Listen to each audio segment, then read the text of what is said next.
Binaba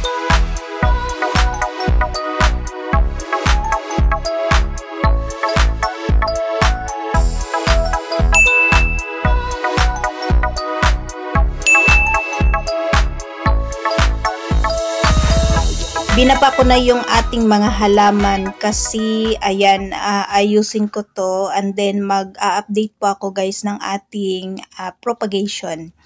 Hello everyone, ito po si Charching ng Succulent Davao and welcome sa ating YouTube channel. And for today's video, so flex ko po itong ating napakagandang Echeveria Hanakaida from Saki Shopline by Len. So, heto guys ay, ayan, basa po yung kaniyang rosette dahil sobrang lakas po ng ulan dito sa ating location. Ayan, at nabasa po yung ating halaman. So, hindi na po ako nagdilig. So, ayun guys, ay, ayan, ipapakita ko lang yung aking napakagandang Hanakaida. So, ayan, meron siyang, ayan, no, ang taas na po ng kaniyang flower stalk. Ayan, sinadya ko yung palakihin kasi yung, i-try ko i-propagate itong kaniyang mga dahon. So, ayan, natanggal na po yung isa. So, ko to, after niyang mag-bloom, so, i-try kong i-propagate kung madali lang siyang tumubo. Kasi wala pa po akong propagation nito. Meron po akong parang dalawang Hanakaida. So, ayan siya guys. Sobrang taas na po ng ating flowers. Ayan. Ayan yung kaniyang flowers. Then, after niyang mag-bloom, so, ko siya i-cut and then ipamature ko po yung, pag mature na po yung kaniyang dahon, so, i-try nating i-propagate kasi, ayan, napakadali pong palakihin itong si Echeveria Hanakaida. So, first time ko pong nag-alaga nito pero ayan guys, so okay naman po siya. And then, update sa ating Echeveria Jocelyn's Joy. So, ito na sila guys after ng ilang weeks na ba. So, ayan, kung napansin nyo, medyo dumami yung kaniyang babies. So, heto na po yung maliliit po guys ay, yan, yung maliliit ay galing po yan dun sa kaniyang, sa stem. Kasi yung stem ng ating Echeveria ay na siya, nasira. So, tinanggal ko yung maliliit na baby. So, ayan, at nabuhay naman po sila guys. So, gusto ko sanang propagate yung mga dahon ng mother plant. Kaya lang, sobrang basa po ng kanilang soil. So, hayaan ko munang mag-dry yung soil ng ating halaman para makapag-propagate po tayo ng, magtanggal po ako ng mga dahon para i-propagate. So, ayan, at kita ko naman po sa ilalim, ayan, ang daming, lumabas na offset. So, pa yan siya guys, madagdagdagan para pa rin yan or madadagdagan yung ating mga propagation kasi ayan, mabilis lang po itong mabilis po itong magka offset. So, ayan, at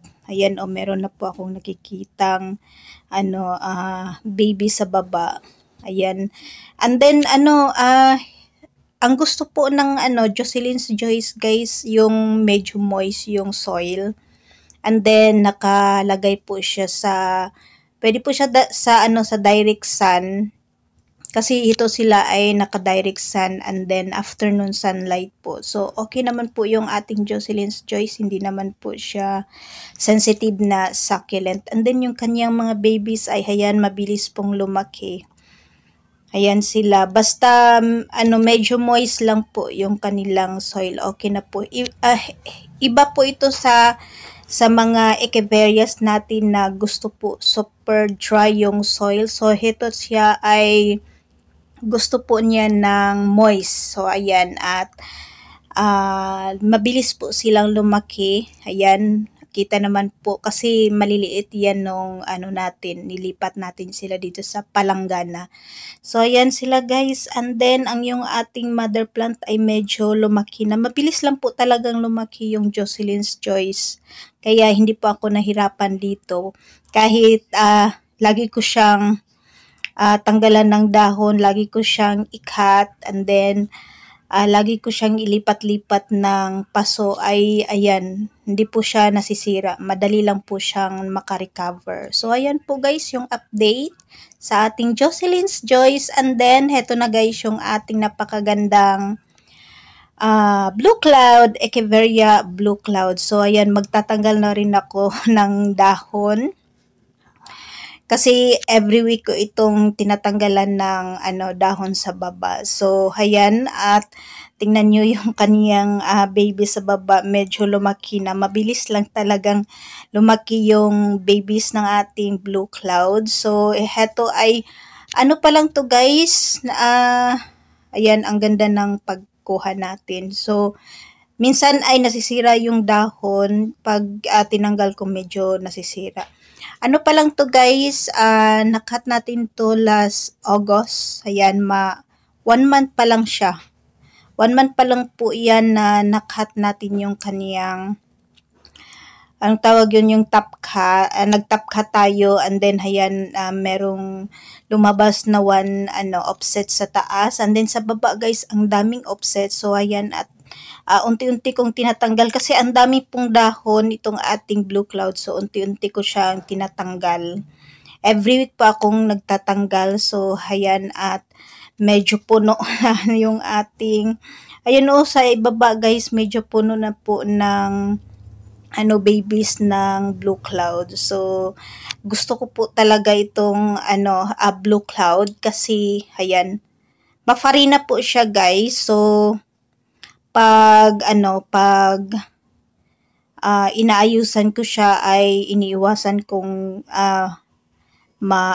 matouch yung kanyang babies kasi mafarina po yan, kahit yung kanyang mga offset ay mafarina. So ayan dumikit na po sa aking kamay yung kanyang farina. Sobrang mafarina po ng ating Blue Cloud, kaya gustong gusto ko po yung Blue Cloud. Hindi po siya sensitive, and then gusto niya ng sunlight. Gusto niya talaga ng sunlight. And then, pag hindi po siya nakakakuha ng tamang sunlight, nagiging siya, leggy. So, kailangan niya ng sunlight para maging compact po yung kaniyang dahon. So, ayan guys. At medyo konti na lang, ayan.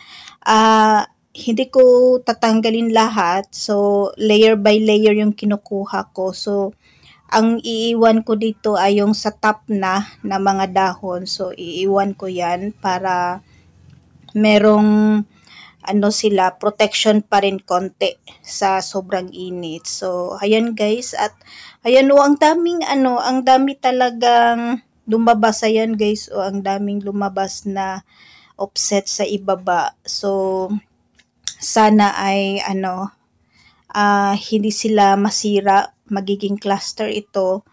And then, kung pwede ay i-propagate natin or itanggalin natin yung ibang baby para lumabas lahat. Kasi pag hindi natin yan tanggalin guys, medyo natatabunan yung maliliit sa ibaba. So, yung medyo malalaki ay pwede nating tanggalin. Then, yung maiiwan na maliliit ay yun yung iiwan natin dyan sa kaniyang mother plant. So, ayan guys, at natapos na nating tanggalan ng dahon. Itong ating, ayan guys, ang daming babies.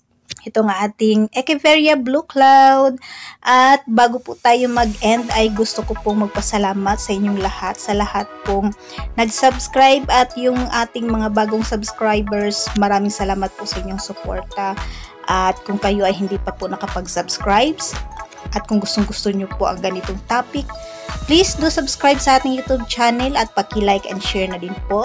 And don't forget to hit the notification bell para updated po kayo sa bawat upload nating video. And that's for today guys. Maraming salamat po sa inyong panonood dito sa ating YouTube channel. Thanks for watching.